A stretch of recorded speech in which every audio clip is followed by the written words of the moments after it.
What's up, y'all? My name's Forrest.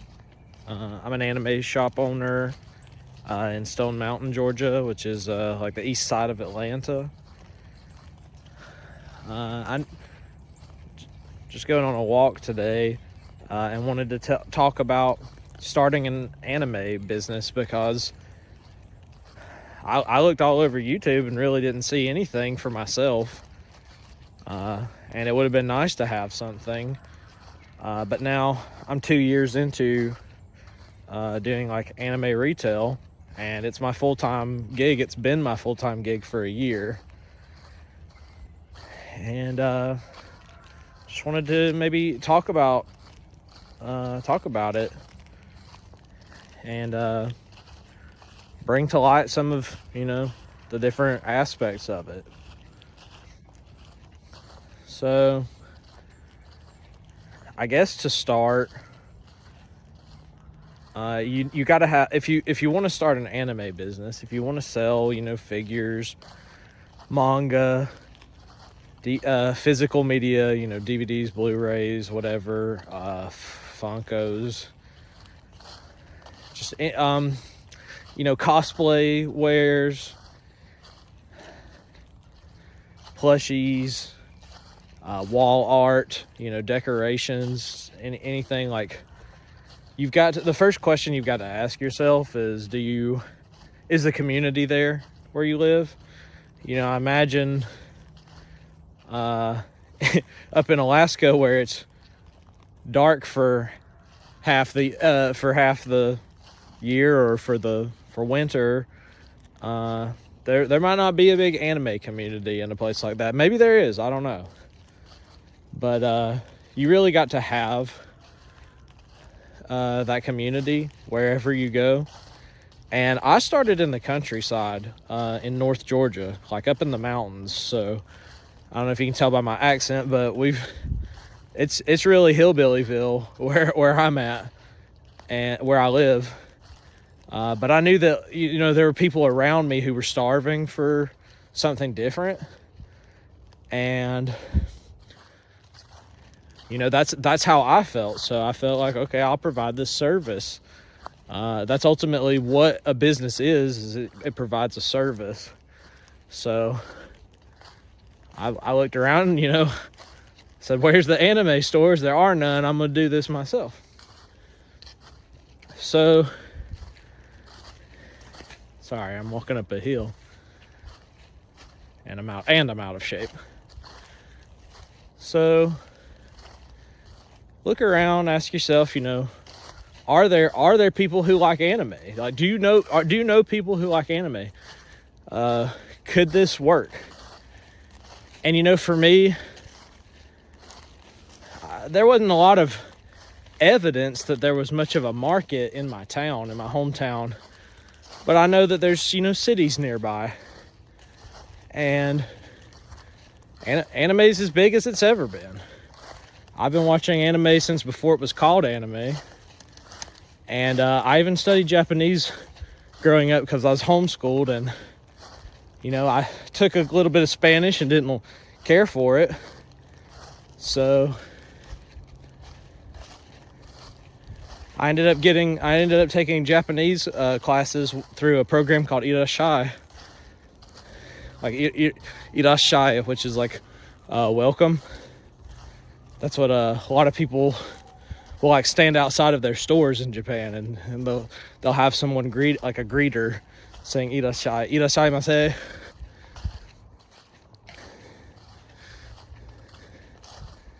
Wondering where my dog got off to. So, I studied Japanese growing up. I went to school and studied Japanese some more, like in college. I ended up like tutoring it, which I only had like textbook experience, which doesn't mean much. But then I ended up going and working in Japan for a few months. I got like a scholarship. They called it a retroactive scholarship. So because I was homeschooled, which I know most people weren't, because I was homeschooled, I didn't really have like the proof that I was eligible for the I think it was the Hope Scholarship. So what they did is they didn't give me the Hope Scholarship. I'm gonna sit you down while I take a breather. They didn't give me the Hope Scholarship at first, but after I made like consistent grades for a few semesters, they ended up giving me what they called a retroactive scholarship. So they ended up giving me the scholarship for like the semesters that I wasn't that I didn't get it, but that I should have got it. So I spent all that money and just went to Japan, and I worked for a program called Worldwide Organization of Organic Farming, or it's called WOOF with 2 W's. And so I worked on organic farms in Japan. I lived in Japan for a few months. Some people call it a trip. To me, I lived there. That's how I've always seen it, even if it wasn't for very long. And so yeah, I've just been in Japanese culture all my life, and to me, I'm not a anime store owner per se, but I'm a Japanese culture store owner, and so we dabble in a lot more than just figures and Funkos and manga. We've got dishes and chopsticks and Japanese culture books and fans like that you would fan yourself with. Just got so like I try to like really embrace the culture and celebrate what I got to see, and like when I was there, but as well as just growing up, I watched Cartoon Network growing up. I watched Dragon Ball. There's my puppy. Hey. Oh, Annie. What are you doing, Conehead? What are you doing? She's got a cone on her head because she cut her foot and keeps licking it. So she's gonna make it worse if I let her mess with it too much. So yeah, I just so happened to grow up watching, like, I had a cousin who watched Gundam Wing on Cartoon Network, and I guess it was like Toonami, and then I ended up getting into Adult Swim whenever I was like 12 or 13, and that's where they were playing all the late night anime like Evangelion, Samurai Champloo, Trigun, Cowboy Bebop. All those like classic hit ones were late night cartoons back in the day. Like before they were called anime, they were just late night. They didn't know what to call them. Late night Japanese cartoons. So it helps to have like a history. I'm not gonna say that, like, I wouldn't expect everyone to be so lucky as to have had Japanese class when they were growing up, when they were a kid. But there are classes you can take in college, and I've taught out of the college textbooks myself, and they're a great start. And ultimately, nothing beats going over there. But quit licking your foot. Hey, you quit that.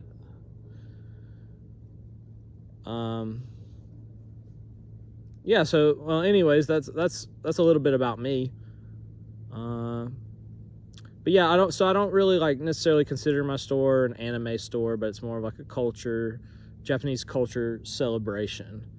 And I started my business. The way that it came about was I went to one of my favorite conventions. It's not an anime con. It's called Japan Fest, and it's sponsored by the Japan America Society, something Bureau of Japanese Commerce. So it's a culture festival that I've been going to for like 20 years. Ever since I was a little boy, I've been going to Japan Fest, Atlanta, and it's every September in Atlanta, in Duluth at the Gas South Arena. But back in September of 2023, I went, and I just had such a blast. They have like taiko drumming, they have tea ceremonies, kabuki theater, like all this, shamisen playing, which is like the 3-string Japanese guitar. I believe it's 3 strings. I could be wrong. It's been a while. But they have all this stuff that just reminded me, like I'd kind of gotten away from Japan and Japanese stuff after life hit in my mid-20s. And so back in 2023, a couple years ago, which I guess I was like 30 or I guess I was 30 then. I went to this convention that I've always been going to, and it hit different. And I was in the vendor hall, and there's like all this amazing Japanese merch. There's like Gundams to the ceiling. There were these poster boards. I got these awesome poster boards. I got a One Piece one, JoJo's Bizarre Adventure one. I got Spirited Away poster, like in the wrapper with the board, the backing with the board on it, like the cardboard. So I went there and I saw the dealer's hall, and it's just this amazing thing. I was like, God, I got to be a part of this. And I kind of have a history of not doing well working for others. It's not that I have trouble following instructions. It's that my personality's not suited for staying in the same place for very long, or all the drama of the workplace. When I've worked all kinds of different places, but everywhere I've ever been, it always feels like it's too much drama for me, and I didn't belong there. And a hillbilly, like a redneck in North Georgia, it doesn't really make sense, whenever he's obsessed with anime and Japanese culture. And I went to school for English literature too, so and botany. So like I felt like I didn't fit in anywhere, and there's nowhere for me. And I've tried so many jobs, like a lumber mill, mechanic, like wastewater pump mechanic. I've worked at Walmart for a year, and I'll a little bit on Walmart later, because it was very good for me. Like I didn't like it, but I kind of learned a lot about sales, working on the sales floor.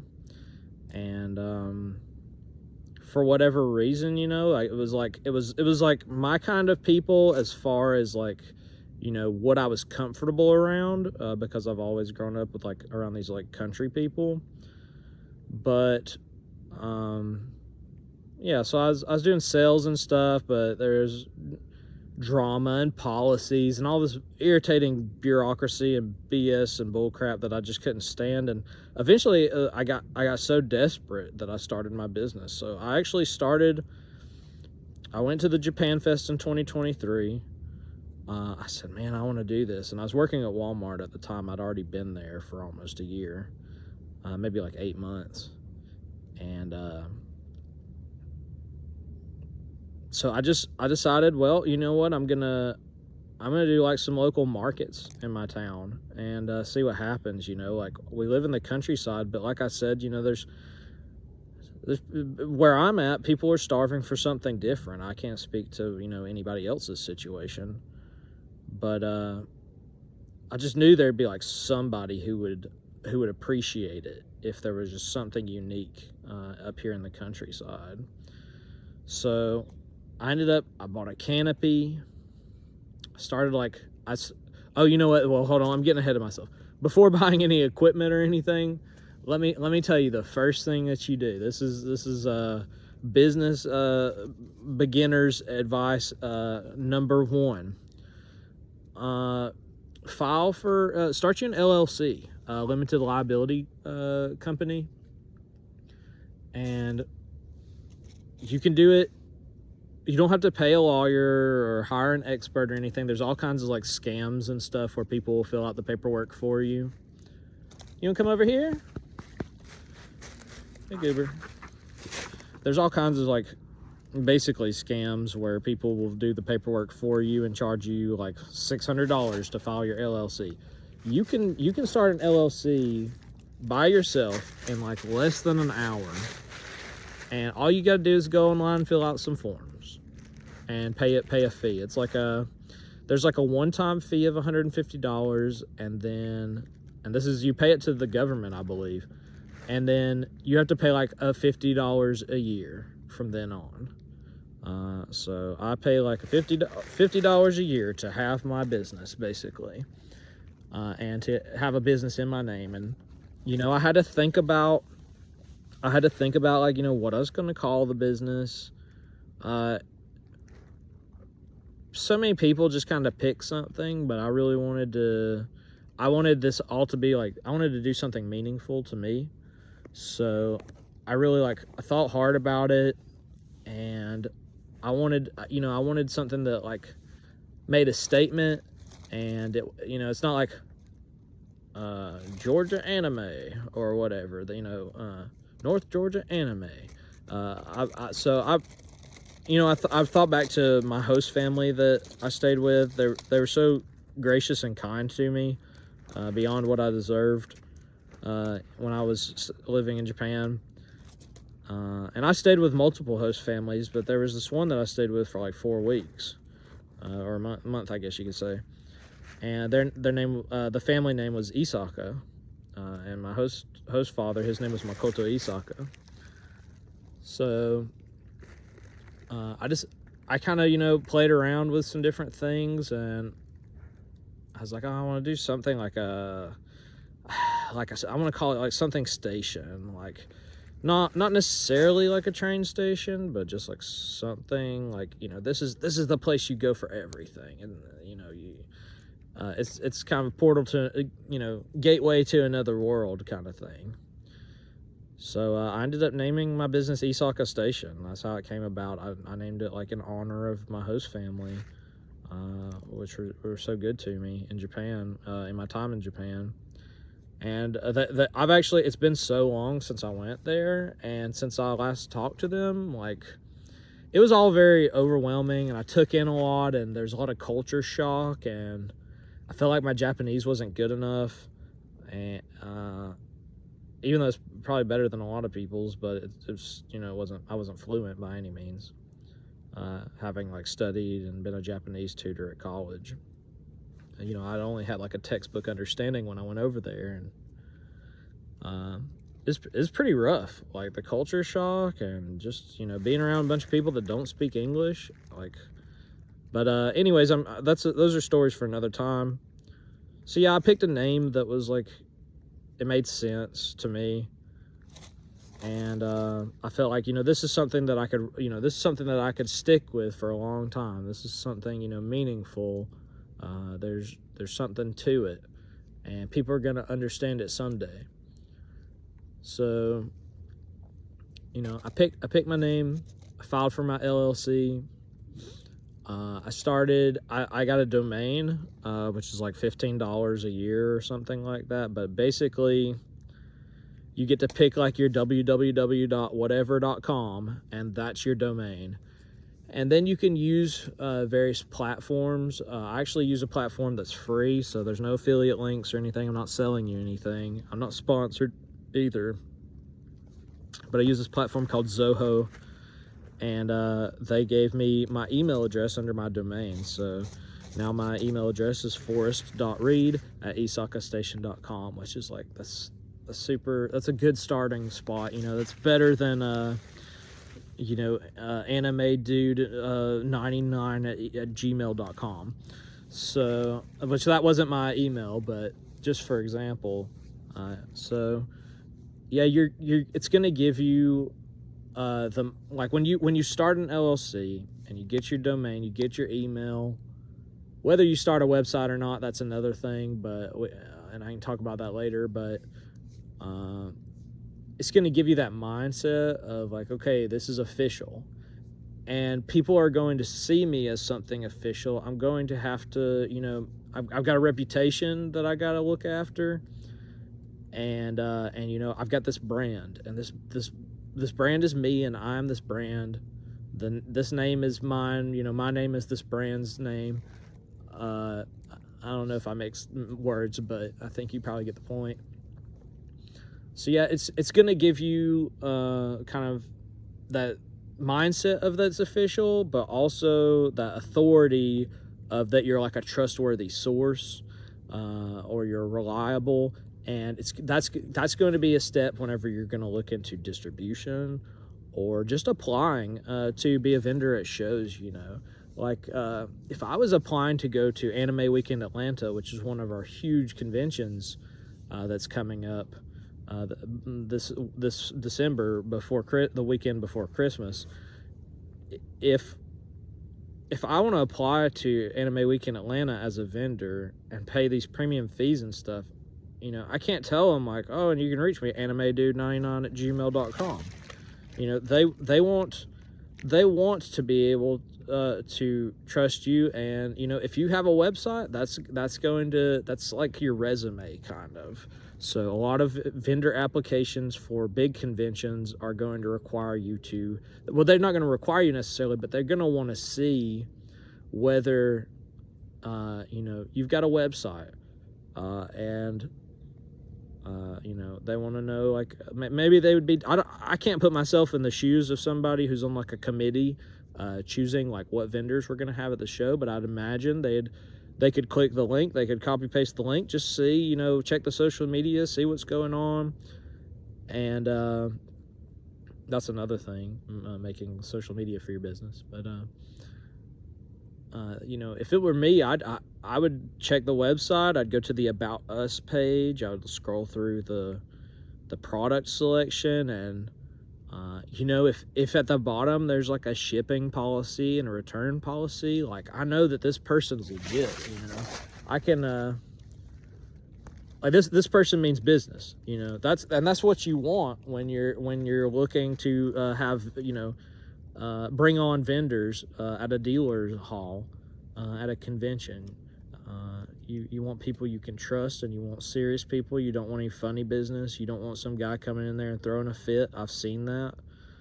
You know, one of the first shows I ever went to that was like an actual convention, or maybe a mini convention, you know, I saw this vendor get there and he pitched a fit because you know, there were certain venue limitations, and he had not been accommodated on arrival. So he needed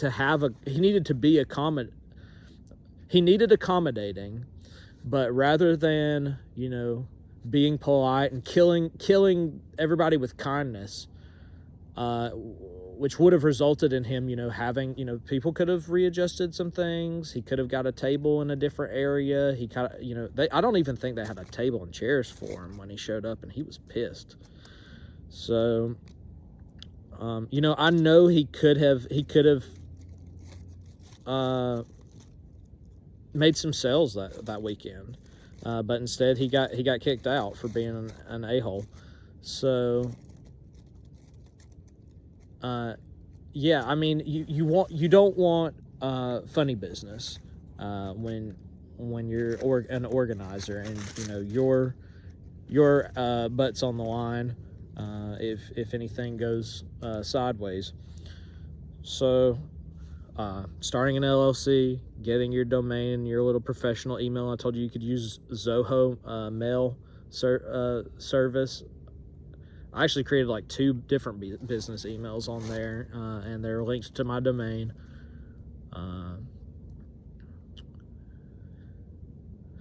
That's a pretty good start. And well, so going from there, I guess the next thing I'd recommend is like I said, you know, getting some product that you want to sell, and like there's a big question mark around like, how do you do that? There certainly was for me. And you know, if you're like, my options were, I wasn't looking to go to a convention at the beginning.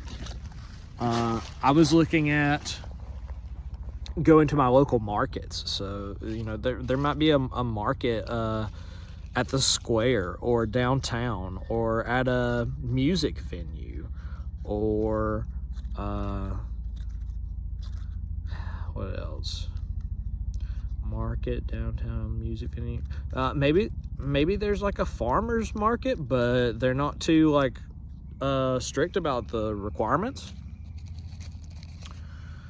I know I went to this place called Cowboy Bob's. I almost said Cowboy Bebop's. That would have been funny. So I went to Cowboy Bob's, and I had just like a little bit of inventory that I'd found from different places. Like, you know, when you're starting out, you gotta have like this hustler's mindset, and you really gotta have your hustler's mindset the entire time you're growing a business. I guess at some point maybe you could step away, but as long as you're in the business and not just like the owner, collecting his pay, you've got to have that hustler mindset. So like I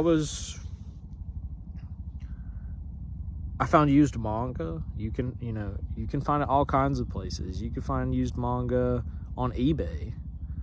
And, if you buy 100 books, you can get them for $3 a book from Goodwill, from the Goodwill eBay account. And maybe some of the books are like, not great. And some of them might be like library returns, or I'm sorry, books that were like thrown out from the library. And you're gonna find a bunch of used garbage probably, but sometimes they're what you get's golden. But it's all, you can find some really good deals online, like on eBay and Mercari, and even if you just like look around at some thrift stores, or do like if you know anybody who like buys storage units, things like that. So I got me some used manga, and in my mind I was like, okay, this cost me $3. I'm gonna sell it for $6, and people are gonna think it's community service, because I'm gonna be providing a service to people, which is physical media in an unusual setting, which is like, in the countryside.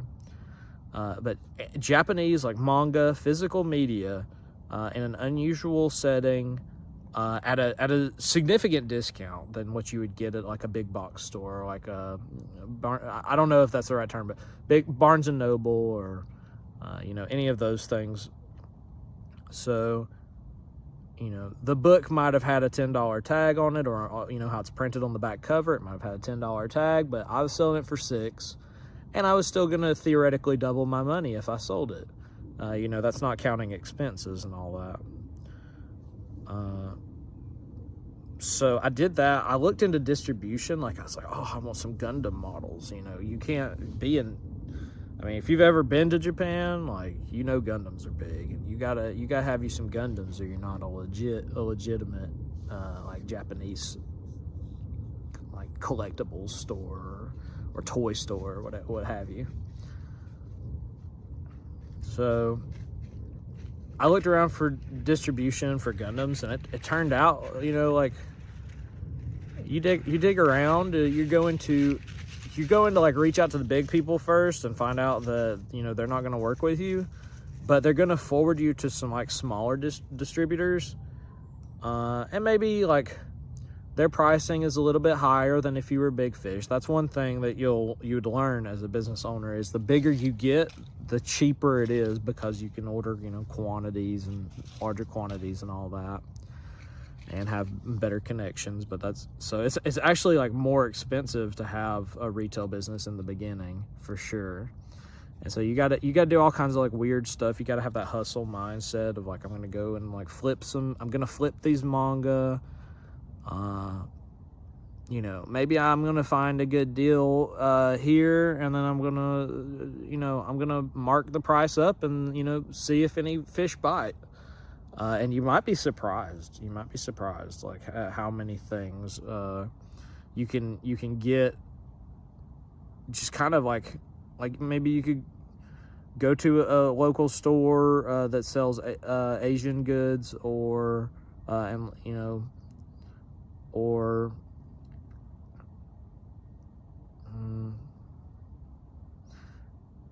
you can find things and just mark them up $5 and they'll sell. Like that really is true. And so it just kind of depends on putting, you know, the right product in front of the right customer. And you know, I don't normally talk about people like their customers, even if that's what they are. I usually, you know, I think of it as like, you know, if the person, not necessarily the customer, but if a person really wants something and it's right there in front of them, like, I don't know if $5 is going to make a difference. And, you know, that's a good place to start, just, you know, like that. And so I did end up, before I ever went to my first market, I did have Gundams, which I thought was cool. I thought that's super cool. And I even built a website on Shopify. You know, there's different ones you can use, but I've always used Shopify, and that's what I'm sticking with. And so I had like my Gundams online, and I wanted to see if I could sell them online. And because if you have your own website, it's like you don't have to pay all the fees that you'd have to pay if you're selling on eBay or even Amazon. You know, you got to pay fees, or if you sell on Walmart or Mercari and any of that stuff, Etsy, you got to pay fees when you make sales. But if you got your own website, you know, theoretically the fees are low, and if you could just drive some traffic to your website, you could sell these things. So I tried that, and you know, I still haven't got the online sales off the ground yet. I've got a couple packages this morning. I might take you with me to ship those packages, but it's nothing to brag about. I'm not, you know, we're not paying any bills with my online sales, and I'm 2 years in. So I think there's a lot of like marketing that goes into it, maybe content creation, which is kind of why I'm doing this video. And you've really got to like put your name out there if you want to build your brand, and you've got to build your brand before you can sell on your own domain, basically on your own platform, your own website. Otherwise you're going to have to sell on things like eBay and stuff. And like I said, when you're just starting out, maybe you're not getting the best deals from official distributors. Maybe you're getting something that's worth $30 for $22 plus $3 shipping. And then there's only $5 for you to make there, but you had to spend $25 to make $5. And that's not a good enough return on investment to really support a business.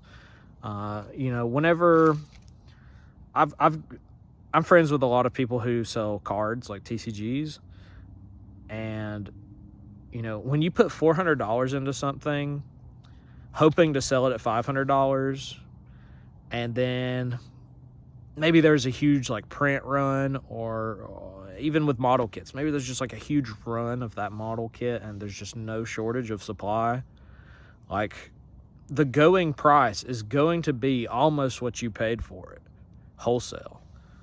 And that's just kind of a fact of this digital age we're in, is that everything's already so cheaply and readily available online. You know, people are the big fish are doing volume, and so their margins are lower, and you know, they might be making 50 cents per model kit that they sell, but they're selling 1 million model kits.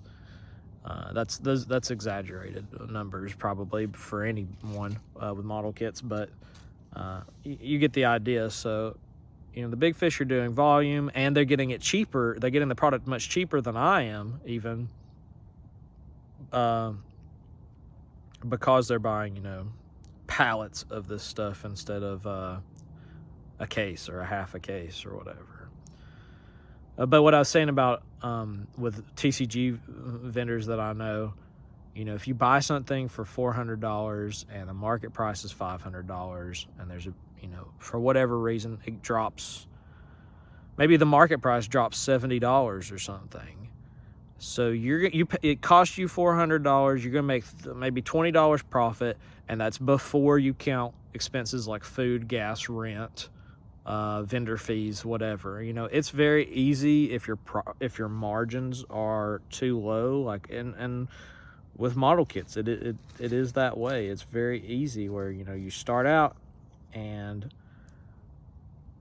you know, I spent $25, I made $5 on this model kit. And you know, a lot of people, it just wouldn't make sense to do that, but for me, you know, I grew up watching Gundam. I know Gundam. I've had Gundam in my life my whole life. So it was something that had a special place in my heart, and I was willing to like bite the bullet to have it to stock it on my shelves, because not only did I think it was cool, and did I think that it was possible that I could at least sell it, and break even. But I just wanted, I kind of also just wanted people to be able to see it out in the wild, because it's not a thing where I'm at. In the mountains, there's you can't go to Walmart and buy Gundams where I am. That's not a thing. You can go to a city 30 minutes south and buy Gundams at a store like Target or something, but their price, it might be $5 cheaper than what I've got marked on mine. It might be $10 cheaper than what I've got marked on mine, and they might be selling that Gundam for on the shelf for exactly what I paid for at wholesale. And you're gonna have these hurdles where you're just I can't. The margins are too slim. How do I do it? Well, that's where the hustler's mindset comes in. You've got to be flipping things. You've got to be sourcing things. That's where I would say phase one of my business journey, after starting my LLC and building a website for myself and getting all of that. Phase one was attending local markets, small markets where the vendor fee was $25. Maybe a big one and the vendor fee's $50. Whoa. I know I thought I was hot stuff whenever I did a fair, and the vendor fee was $100, and I did or maybe the vendor fee was $50 or $100, and then I did $400 in sales, and I was some kind of hot stuff. So you start small and you hustle, and look around you. There's so much stuff that like I said, you can buy it at the store for the wholesale price, basically. So just buy it at the store and mark it up, or if it's the right thing, or buy it on sale and mark it up. And I don't want people to hear that and think okay, well, he skims all of his customers. He's just going and scalping stuff and then selling it at a markup. That's not really how I'm doing things these days. But in the beginning, if you ever want to get your boots on the ground, if you ever want to get into it, you've got to do what you've got to do to get the ball rolling. And it doesn't have to be forever. But I sold my $6 manga. I even got some that was nice enough. I sold it for $7. I thought that's premium. And it cost me $3, and that's not counting food, gas, vendor fee, hours, time, energy, whatever. But I think I got off on a tangent. But first real phase is hustling, sourcing product. You've got to have good margins. You cannot make money on something that requires a $100 investment to make $10.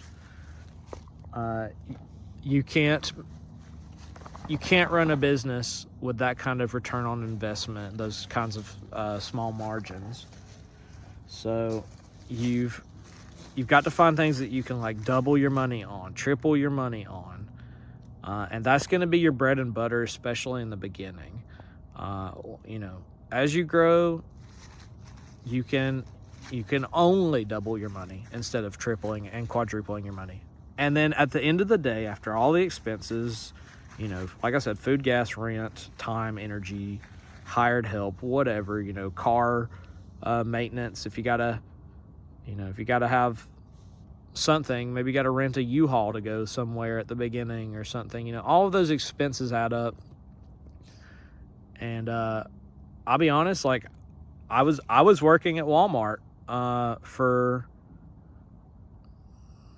the first like 4 to 6 months of my business, and I was using my paycheck. I was just pouring like paycheck after paycheck into this business, which that brings up another thing, which is like, how could I do that when Walmart doesn't pay worth a crap, and life is so expensive? Rent is so high. So we'll get to that in a second, which is life expenses, which plays another huge role in becoming an entrepreneur in the retail space, at least. So we'll get to that in a second. Let's see, what was I saying?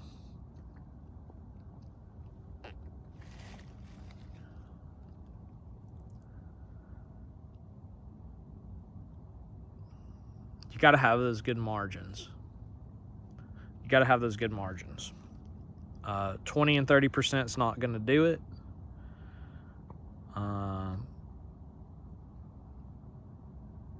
You need to be tripling your money on a lot of things.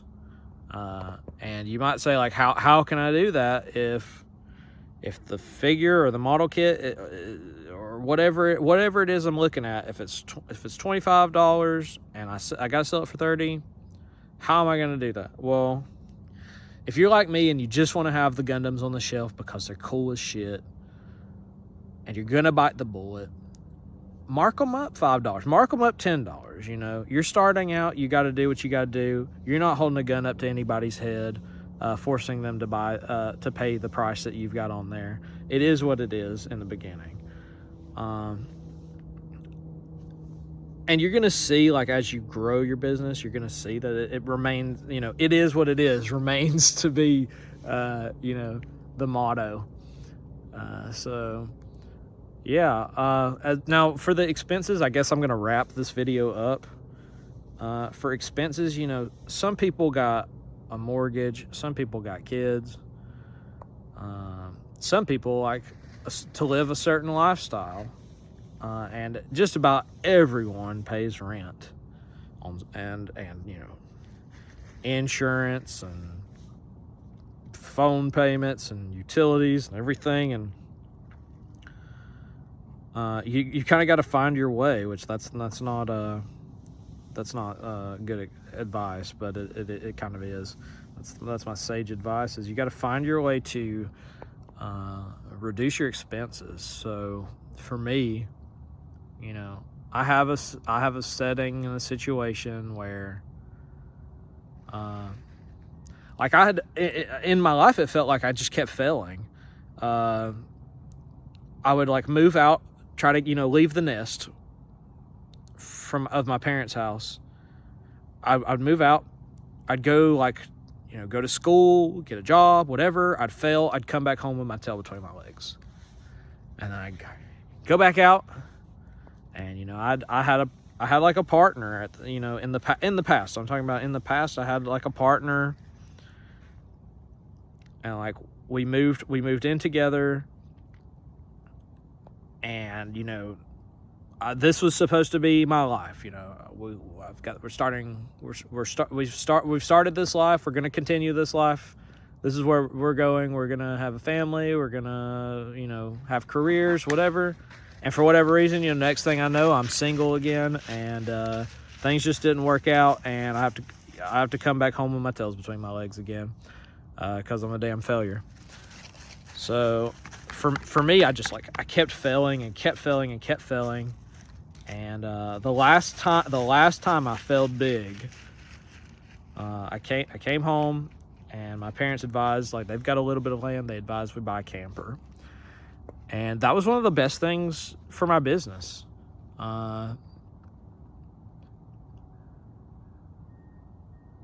It's going to be so hard to start a business when you've got other people depending on you, because it's such a money sink. It's a time and energy sink. From what I've seen, like, either it's a guy and his wife has a financial stability, or it's somebody who's already got a full-time job somewhere else and they're making good money. I never had the privilege to make good money. I've never got paid above $15 an hour anywhere that I've worked. And I've done so much work that I was even proud of, especially at the lumber mill. That was some work that I did that was really hard. It was like working on an oil rig, I guess. That's what I would compare it to, because you were getting torn up every day, and everybody was. But we just kept coming back and doing this hard work, and something about it felt good and meaningful. But I never made more than $15 an hour, and a lot of the business owners I know, engineers, electricians, they're working for these big companies, and maybe they're even married or got a partner, and they're business owners, but this is just kind of their part-time gig. That they're not, they didn't jump in head first. They just kind of got up to their waist or whatever. And for me, I had to get in head first. That was the only way for me. And to do that, I'll just go ahead and say, you've got to either have somebody with financial stability in your life, or you've got to have some money tucked away, which none of those things were. I was lucky that my parents have financial stability and that they're still in my life. Not everybody's so blessed. And I don't know, I can't speak to anybody else's experience. All I can say is, you could just say oh, you got lucky. But yeah, even what's that saying? Even a broken clock is right twice a day. So, which is to say,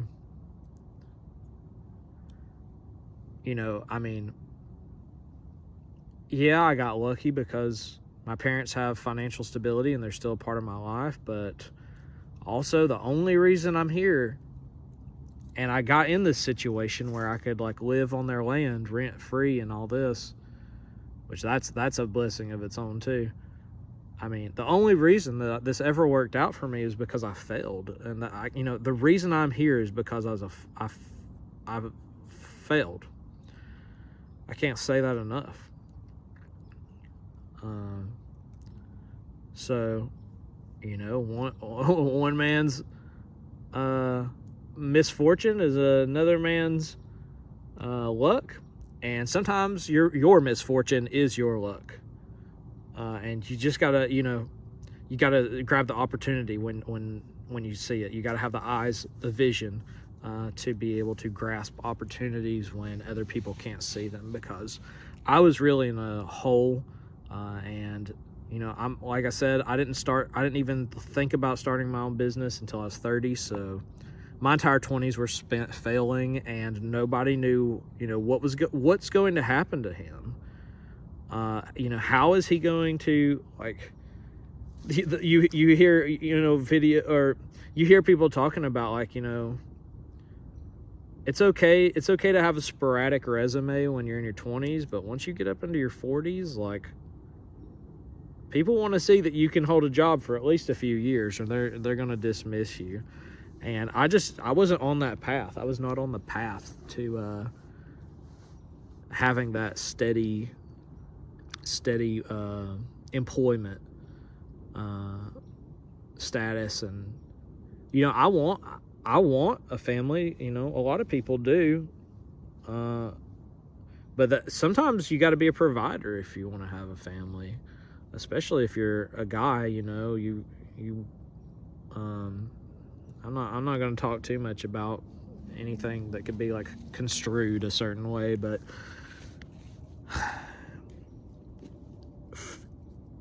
where I live, it was you gotta make the money, or you're nothing. And just nothing was working out for me. And so I was like, well, I failed at everything. I guess I can fail one more time. And this time it worked out. So that's my success story. Is I failed up. I failed for my entire 20s. My entire 20s were basically just being counterproductive. And at some point, I just, because I never gave up, even though, I don't know, there were points where I did give up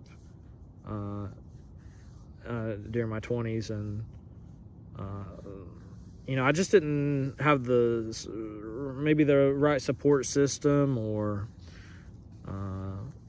the right people in my life, or things just didn't work out for whatever reason. So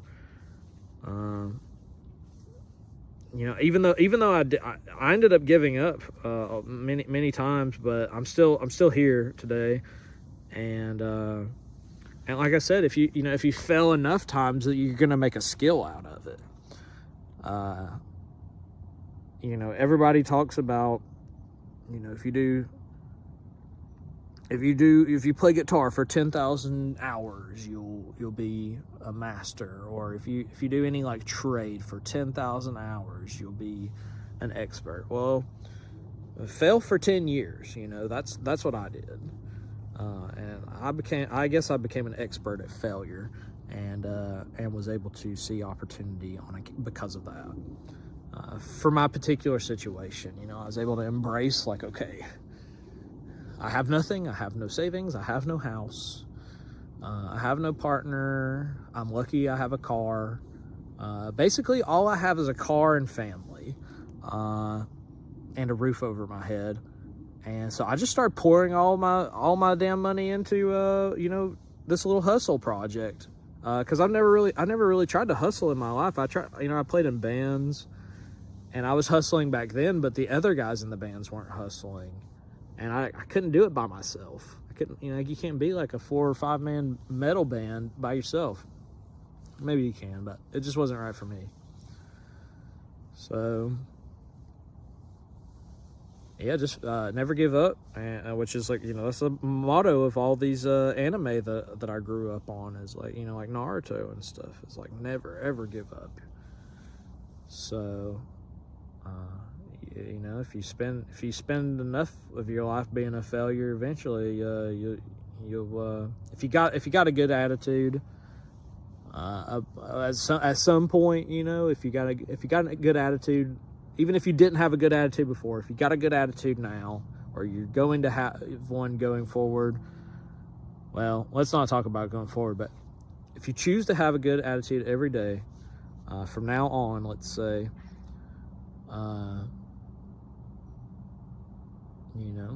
just go all in. What do you got to lose if you got nothing left to lose except for the roof over your head? Which, I'm so blessed to even have that. I'm lucky that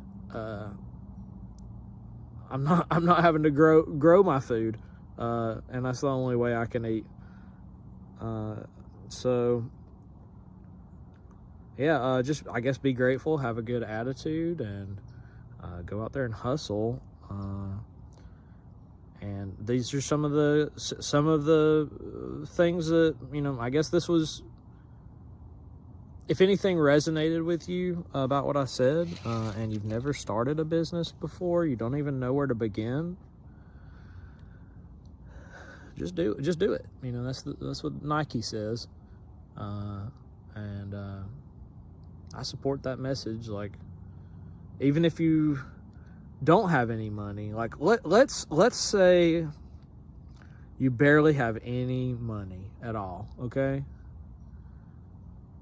Well, were you going to waste it on anything? I was a consumer before I had my business, and I still am a consumer, but I was like much more of a consumer before I had my business than I am now. And I would buy video games. I would buy skins on my cosmetic stuff. I didn't have no money. I didn't have a house of my own. I didn't have wife or kids or anything that would even resemble success or stability. But just take like that $5 or $10 or whatever, and go get you something that you can mark up for $10 and sell at a farmer's market or something. whatever, the local fair, or fleet, you know, any kind of festival or something where you know some people, like, just start putting a little bit of money into some things that you think you can mark up and sell. And, you know, maybe you don't mark them up too much at the first. You want to test the waters and see if they sell at all, but maybe you'll find some things that do sell and you can mark them up even more, and nobody's gonna care. You know, well, I'm there. That's good advice. Yeah, just if you don't have anything, you can just start putting a little bit into, as long as you got a corner of your bedroom where you can store it, or a closet or something, or just any kind of place where you could store the stuff, because that's its own thing. Just start accumulating some things that you think that, you know, this is a good deal and I can curate a nice selection, so that everything is kind of like thematic and makes sense. You know, I'm going to do an anime store, I'm going to do a Japanese store, whatever.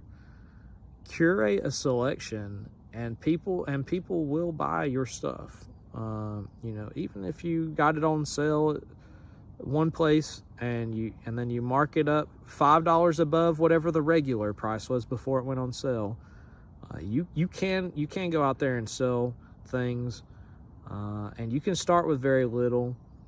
I would not suggest using any kind of credit, although I did, and I'll have to make another video about how I used debt to grow my business, because that's a very dangerous game if you don't know what you're doing, and a lot of people can't handle it.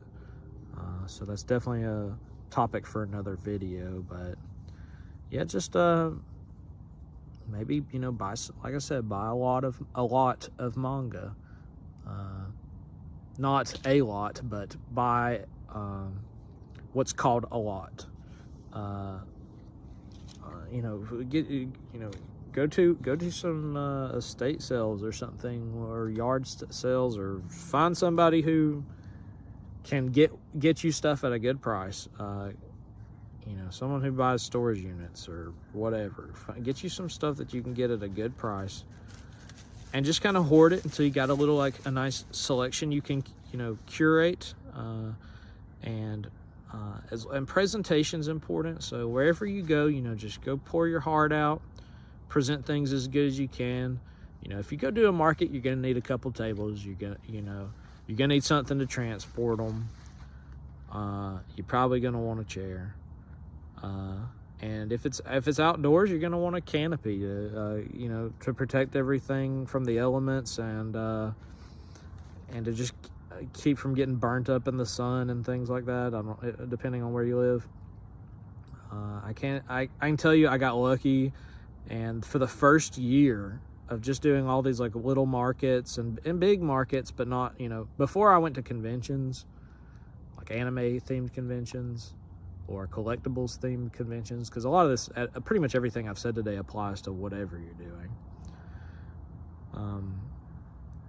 You know, I was lucky enough that all the conventions I went to, there's no bad weather, but I did go to one where it poured rain, and it actually like filled up with people who were trying to get out of the rain with their stuff. But it felt good to have that canopy in that moment, and to know that everything that I had invested in was safe.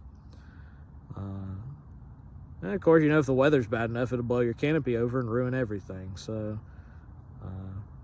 there's risk in whatever you do. So you can kind of just like come up with whatever excuses you want, but and you may choose, like wherever you live, to only do events indoors, and that would be good.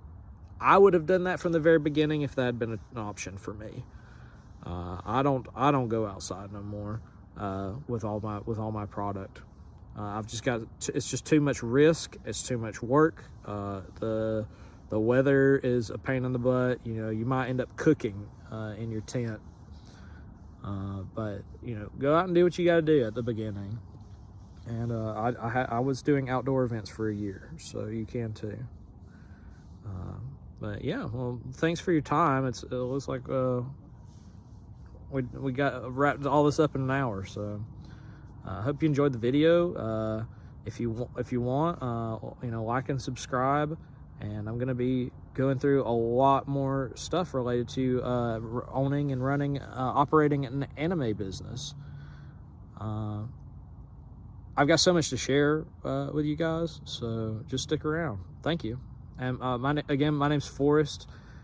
You can find me on at iisaka _station on Instagram, or facebook.com/iisaka station LLC, and also iisakastation.com, www.iisakastation.com. So and that's spelled with like IISAKA, which is kind of unusual. That's might have been bad choice, but we've leaned into it and everything's working out. So thank you, and have a nice day. Bye.